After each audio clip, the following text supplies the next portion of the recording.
Just one quick little tip when doing stuff like this. Get yourself some baggies, a little permanent marker, and label and write down a little note for all the pieces you take apart. And snap some pictures. I'll be recording everything, so I'll have some video to go back and look at. But that should help you along the way. Alright, today we got the Z1 coils installed. You can't see the back one on either side really, but we got them all in there. And while the intercoolers are off, I'm going to go ahead and do the oil catch can today too, because the directions recommend removing the driver's side anyway. I've seen people feed this line through from behind, but that's a pain in the butt, so I'm just going to do it while this is already out and not have to take them out again. You want to start by removing the oil line that is right by the oil fill here, and then right up next to the driver's side throttle body. Okay, after you've removed the factory line, you're going to take your longest hose and route it up through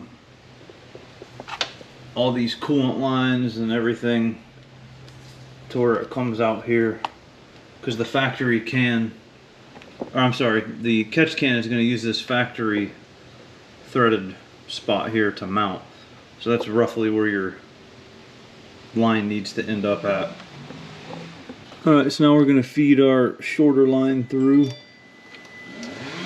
kind of the same way the longer line is.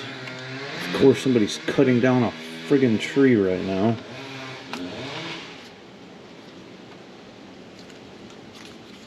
This one's a lot tighter of a fit now because we already have one shoved through here.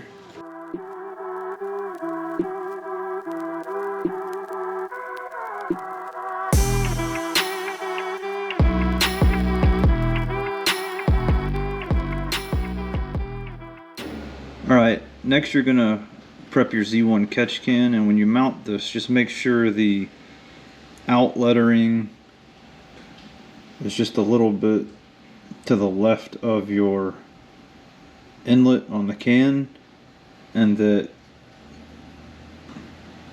this little cutout is over the top of that screw there, because that's what you're going to use to empty the can when you need to. You secure the can with 3 provided screws, and then we'll be attaching the banjo fittings. You're going to put 1 washer on each side of the banjo fitting.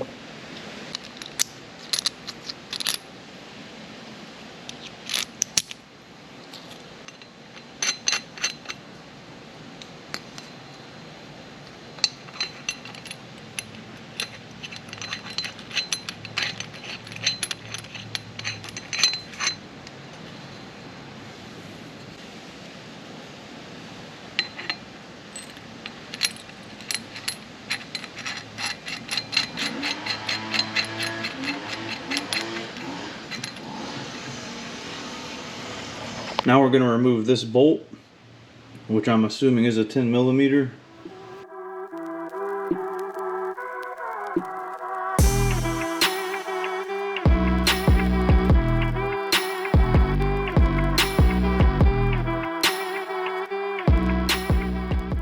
It comes with a 12mm bolt that goes in that top hole that I kept pointing to.